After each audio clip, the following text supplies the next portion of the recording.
Buenas tardes, hoy es el 29 de octubre del 2021. Estamos en vísperas de la conferencia de COP26 que empieza de aquí a 2 días. Eh, pero para abordar estratégicamente el significado de esa reunión y lo que está pasando y ha pasado en esta semana a nivel internacional, es necesario remontarnos aproximadamente 50 años atrás, a 1972, cuando aparece un libro cuyo título es Límites al Crecimiento, escrito por dos autores, Meadows y Forrester, y publicado por el Club de Roma. Club de Roma, los que retomaron la bandera del maltusianismo en la era moderna, tomándolo de los grandes genocidas del pasado, como Thomas Malthus, como Bertrand Russell, como el príncipe Felipe, y el Club de Roma, con su jefe Aurelio Peccei, se encargaron de lanzar toda una campaña a favor de la desindustrialización, la eliminación del crecimiento, con un estudio totalmente mentiroso y fraudulento en un libro llamado Límites al Crecimiento, que supuestamente demostraba que ya no se podía seguir creciendo porque estábamos agotando los recursos, estábamos contaminando la tierra, estábamos excediéndonos a la capacidad de carga del planeta y por lo tanto esto tenía que parar y parar rápido. Y claro, esta es exactamente la misma idea que hoy, 50 años más tarde, están promoviendo, no de manera simplemente intelectual o como una teoría, sino en la práctica de la economía mundial hoy en día. Ahora, Lyndon LaRouche respondió a ese libro con su propio libro, 1983, una década más tarde, que se llama No hay límites al crecimiento, que es un documento básico de economía larouchista, que les recomiendo mucho. Pero ocurrió algo muy interesante un año antes, en 1982, porque el movimiento de LaRouche habíamos lanzado una campaña muy agresiva en contra del Club de Roma, en contra de Aurelio Peccei, denunciándolo a diestra y a siniestra por todos lados por los crímenes de lesa humanidad que estaban proponiendo, con la consigna muy precisa y muy correcta de que lo que propone el Club de Roma es 100 veces peor que Hitler. Bueno, eso nos ganó una amenaza por parte de un bufete de abogados del Club de Roma y de Aurelio Peccei, que le escribieron una carta a Lyndon LaRouche el 23 de febrero de 1982. Un bufete importante de Washington que amenazó a LaRouche y le dijo que tenía que parar la difamación, el acoso, los daños, las amenazas, etcétera, etcétera, porque nuestras intervenciones estaban causándole problemas. LaRouche se tardó menos de 24 horas en responder en una carta que ya es bastante famosa, donde él no solamente reafirmó lo dicho, sino dijo lo siguiente: afirmo aquí y ahora que de acuerdo con las normas del derecho internacional establecidas por el juez estadounidense Robert Jackson para el proceso de crímenes de guerra de Nuremberg, el Club de Roma es una asociación fuera de la ley, una conspiración internacional cuyos directores saben o deberían haber sabido que sus propósitos representarían en la práctica de las naciones un genocidio en una escala como 100 veces mayor que el genocidio perpetrado por el régimen nazi.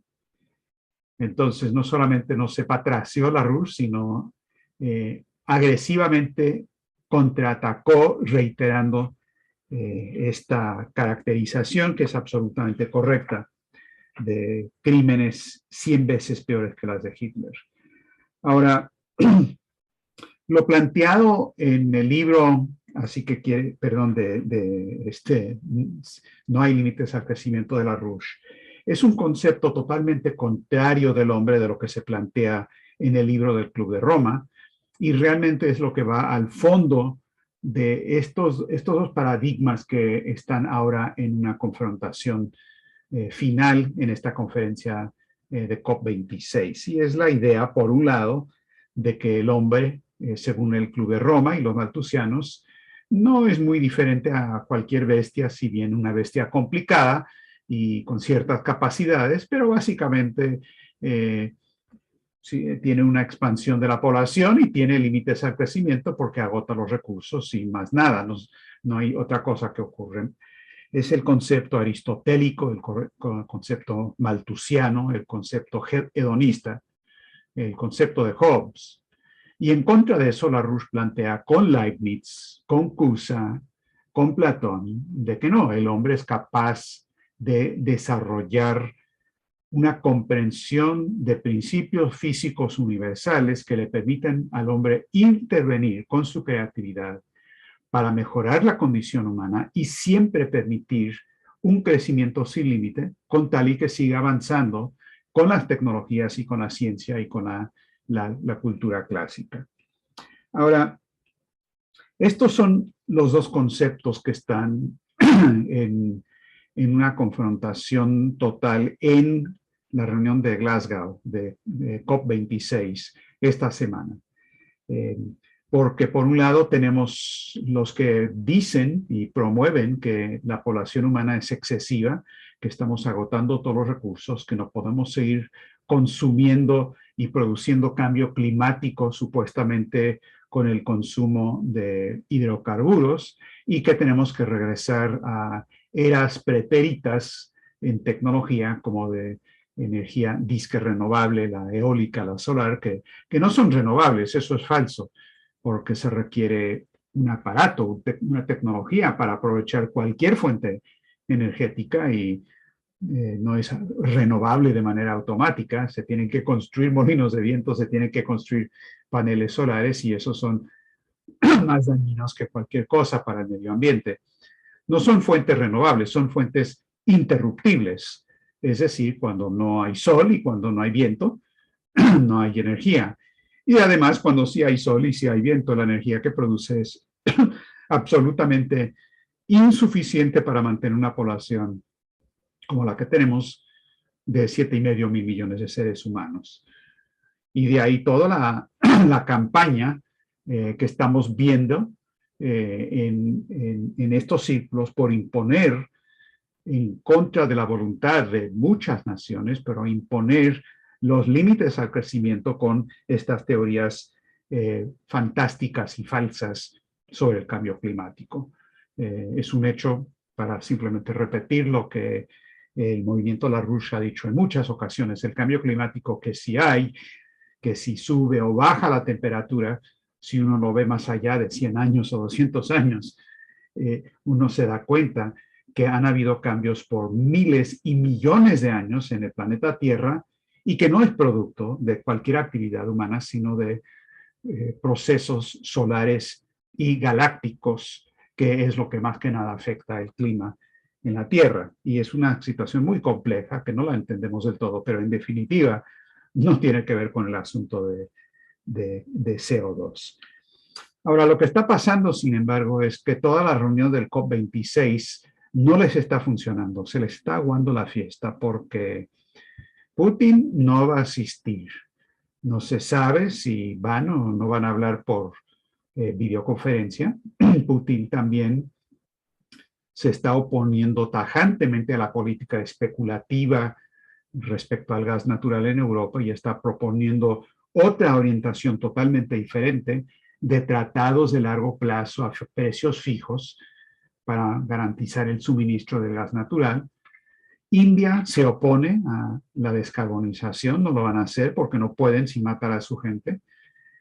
China se ha vuelto muy experta en decir sí, sí, como no, pero en la política interna del país especialmente están construyendo y siguen construyendo plantas que utilizan el carbón, pero con tecnologías avanzadas para parar la contaminación. Así es que tampoco están de acuerdo, no se sabe si Xi Jinping va a asistir. Y el propio Biden tiene problemas porque él va a llegar a COP26 sin mucho que poner sobre la mesa porque hay oposición interna dentro de Estados Unidos. Un par de senadores que no le permiten que le aprueben su proyecto de ley con todas estas políticas anticarbón en particular. El más conocido es el senador Manchin, que no está de acuerdo, dice, no estoy de acuerdo con esto de que se elimine el carbón. En fin, no tienen los argumentos más desarrollados, no es que estén presentando la idea como LaRouche, pero a nivel mundial hay oposición y oposición muy grande. Ahora, alguna de la oposición más clara ha venido del lado de Rusia. El director de Rosneft acaba de decir en una conferencia que siempre ha habido cambio climático por siglos y milenios, y el clima, dijo, nunca es estático, y por lo tanto, aunque logremos todos los objetivos de COP26, va a seguir habiendo variaciones en el clima. Esa no es la respuesta. Entonces eso es útil porque él está, como pocos, criticando las bases axiomáticas de todo este asunto. Pero lo que ya anunciaron los organizadores de COP26, como el gobierno británico, la corona británica y otros, es que, bueno, si no les funciona por acuerdos, van a lanzar el terrorismo ecológico y están dándole publicidad a documentos que promueven el terrorismo ecológico o ambientalista para destruir gasoductos, oleoductos, etc. Un terrorismo típico de la oligarquía que cuando no tiene otro remedio se lanza con ese tipo de instrumentos.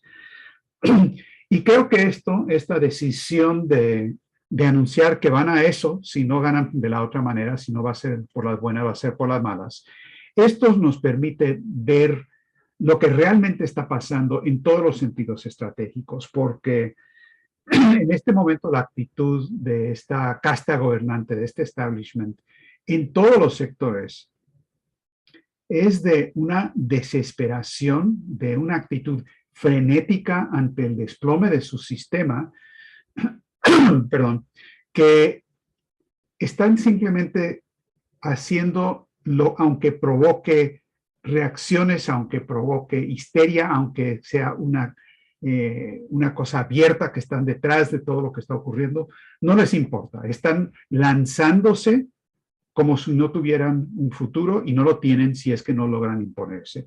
Por ejemplo, y por esto decimos que lo que proponen ellos es 100 veces peor que Hitler. Vean nada más el cuadro de lo que está pasando en Afganistán o Haití. Esto no es un debate político o diplomático sobre Afganistán. Lo que está pasando es que están anunciando desde Washington y Londres y otros centros que si Afganistán, por las buenas o las malas, se expulsó a la OTAN y no se doblega a lo que quiere Washington, simplemente los van a aniquilar. Y se han robado los depósitos bancarios de Afganistán, han suspendido cualquier envío de dinero. Afganistán ahorita está ante el peor peligro de todo el planeta, de una inanición que puede llegar a matar a 19 millones de afganos, es decir, la mitad de la población. Y es lo que están haciendo a sabiendas. Esto es un genocidio a sabiendas. Es ahorcar a ese país, y nos puede gustar o no gustar el gobierno de Talibán. Ese no es el punto. Están matando intencionalmente a la población usando como excusa el asunto de Talibán. Están haciendo lo mismo en Haití. Lo de Haití, el problema de Haití no son simplemente unas pandillas criminales que están fuera de control. Claro que hay pandillas criminales fuera de control. ¿Y quién los controla? ¿Quién les da armas? ¿Quién les dio rienda suelta? ¿Quién maneja el narcotráfico? ¿Quién ha estrangulado a Haití por décadas y que ahora está simplemente por borrar ese país del planeta? Lo que están haciendo con Afganistán. Entonces tenemos una situación donde cada año mueren 9 millones de personas por inanición. En una década son 90 millones, eso ya es más de lo que hizo Hitler. está lo de Afganistán, está lo que ha pasado con COVID. La mayoría de los 5 millones de muertos no tenían por qué morir, como se demostró perfectamente bien en China, que hay métodos de abordar esto que no se tomaron en otros países. Y luego está el tema de las drogas. Si quieren ver lo que es una actitud maltusiana genocida 100 veces peor que Hitler, vean lo que está pasando con las drogas, dirigida por los mismos centros financieros, por doping, narcotráfico internacional, los mismos bancos que lanzaron la guerra del opio en contra de China. Tenemos una situación donde, según los cálculos preliminares nuestros, en el estudio que estamos haciendo, la cantidad de dinero que rinde narcotráfico S.A. cada año hoy, comparado con lo que era en el 2007, que fue la última vez que hicimos los cálculos, se ha duplicado. Es 2 veces más grande. Y el área que ha crecido más ha sido el área de la marihuana. Y la campaña por la legalización de la marihuana ha sido el principal instrumento para garantizar que todo eso crezca. Porque todo el argumento de que, bueno, con la legalización van a bajar los precios y ya no vamos a tener pandillas violentas y no va a haber narcotráfico y todo va a funcionar muy bien. Lo que ha pasado es que si ha bajado los precios, han seguido bajando porque los precios han estado bajando paulatinamente por 3 décadas intencionalmente y el mercado de la marihuana ha crecido enormemente. El nivel de consumo es una cosa escalofriante, controlado por los mismos grupos narcotraficantes que también mueven el opio, la heroína, la cocaína, la metanfetamina, etcétera, etcétera. A nivel mundial hay 400, 500 millones de personas que consumen algún tipo de droga todos los años y esto está creciendo dramáticamente.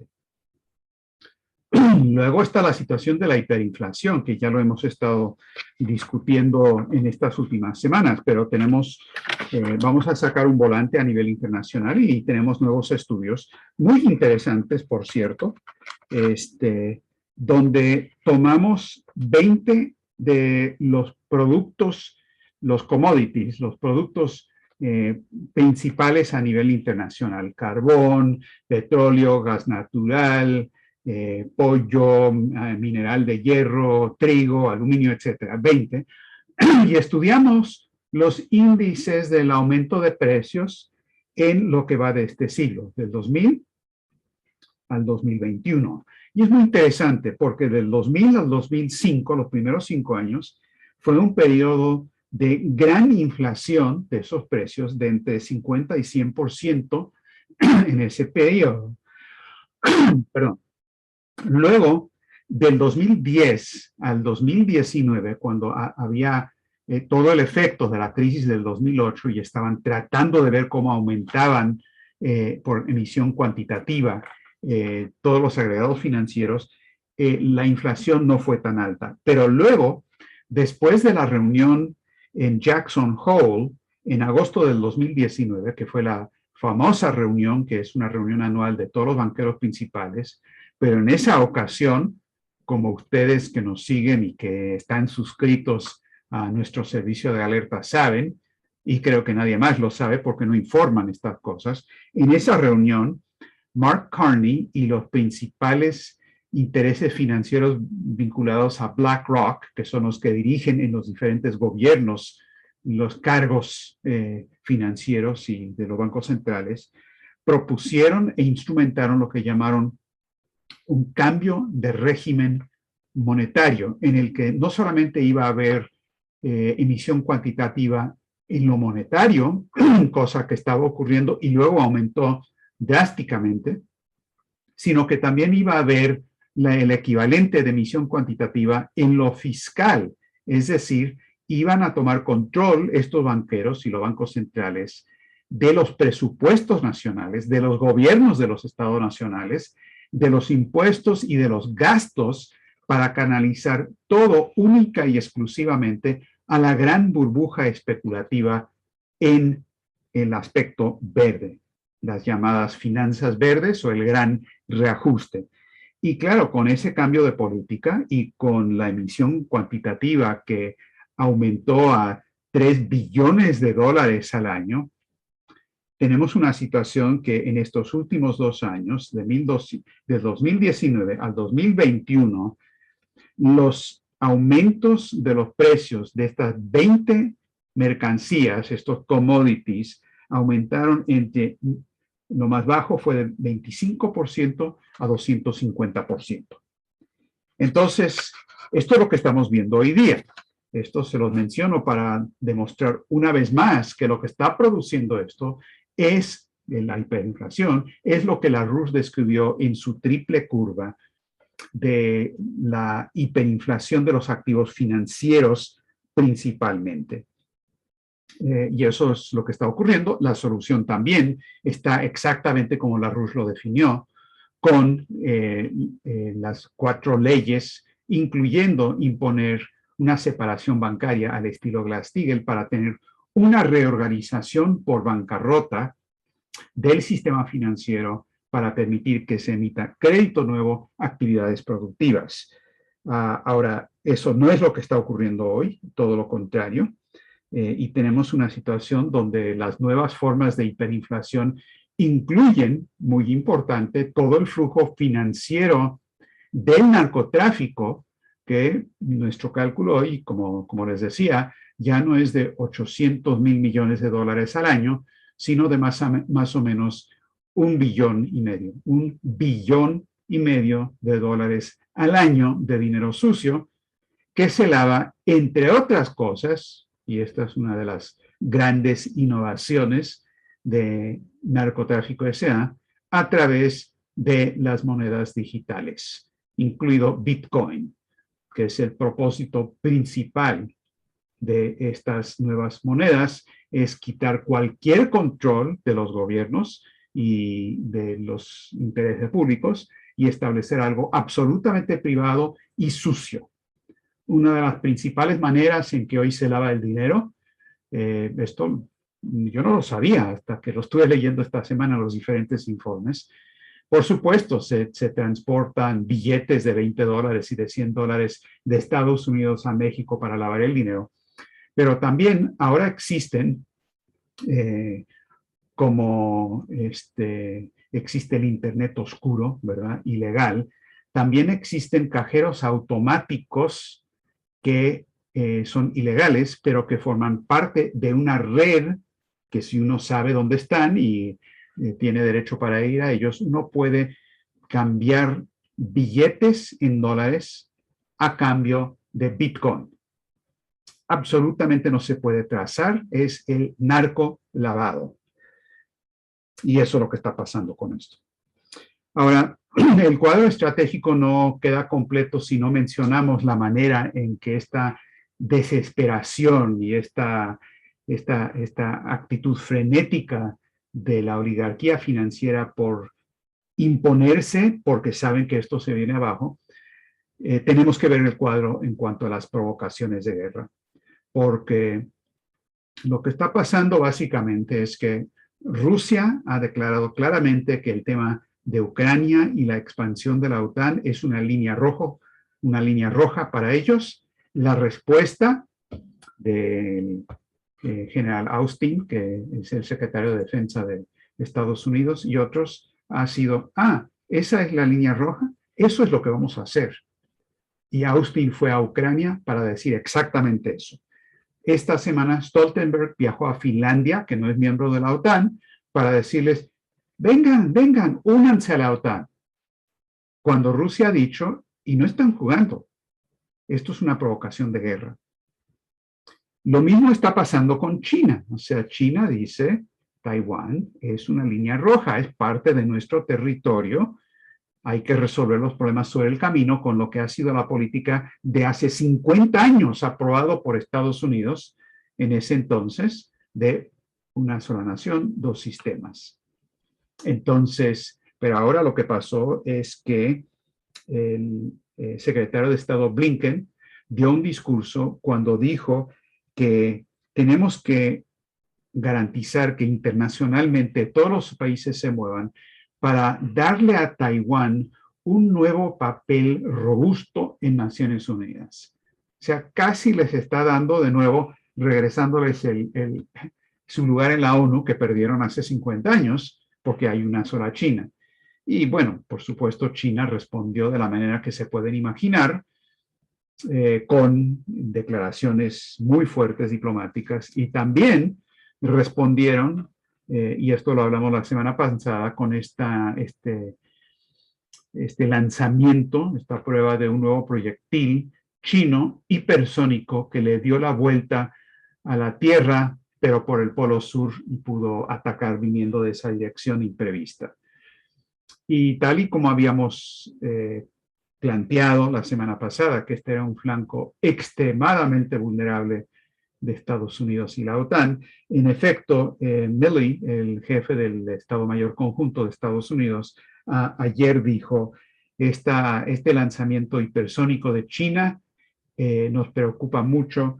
Es muy posible que este sea el nuevo Sputnik, el incidente Sputnik. Es decir, cuando los rusos, en ese caso la Unión Soviética, le comió el mandado a Estados Unidos ganando la carrera espacial con el Sputnik. Y algo parecido ha pasado del lado de China. Entonces, no podríamos tener una situación internacional estratégica más peligrosa que la actual. Peligro de guerra, hiperinflación desatada, destrucción de la economía, genocidio y despoblación masiva, pandemia de drogas inducida, una pandemia biológica fuera de control, guerra cultural y destrucción. Todo eso es verdad, pero es precisamente por eso que Helga Sepplarush y Gus Berghout de la organización Clintel lanzaron su iniciativa que todos ustedes conocen y que los remito de nuevo a la página de resumen ejecutivo para que encuentren el documento y la firmen, que se llama Despierten ya. El peligro para la humanidad no es el clima, sino la tolerancia de una política retorcida que utiliza el clima para destruirnos. Y el documento termina planteando 5 puntos que las hemos repetido en muchas ocasiones, pero quiero reiterar de nuevo, valga la redundancia, el tema central, que es que lo que está en juego y la pelea central es respecto al concepto del hombre, porque eso es lo que decide si podemos derrotar o no este concepto enemigo, el concepto contra el que Larouche planteó en su pelea con el Club de Roma hace 40 y 50 años. Y esa orientación es, como lo dice el primer punto en la conclusión de esta declaración, dice, la vida humana es inviolable. El hombre es la única especie que está dotada de razón creativa que lo distingue de todos los demás seres vivos. Esta capacidad creativa le permite descubrir de continuo nuevos principios del universo físico, lo que se llama progreso científico. El hecho de que la mente humana, por medio de una idea inmaterial, sea capaz de descubrir estos principios, que luego tiene un efecto en el universo material, en la forma del progreso tecnológico, prueba que existe una correspondencia entre las leyes de la mente humana y las leyes del universo físico. Cierra comillas. Ahora, este va a ser el tema central también de la Conferencia Internacional del Instituto Schiller que vamos a realizar el 13 y 14 de este mes con interpretación simultánea al español, donde esta cuestión y lo que eso implica respecto a las soluciones concretas y prácticas a la crisis actual, este concepto del hombre de que su condición creativa de libre albedrío y de producir cosas inmateriales como nuevas ideas que producen cambios materiales en el universo físico, esa aparente paradoja es lo que está en el centro del debate estratégico hoy día.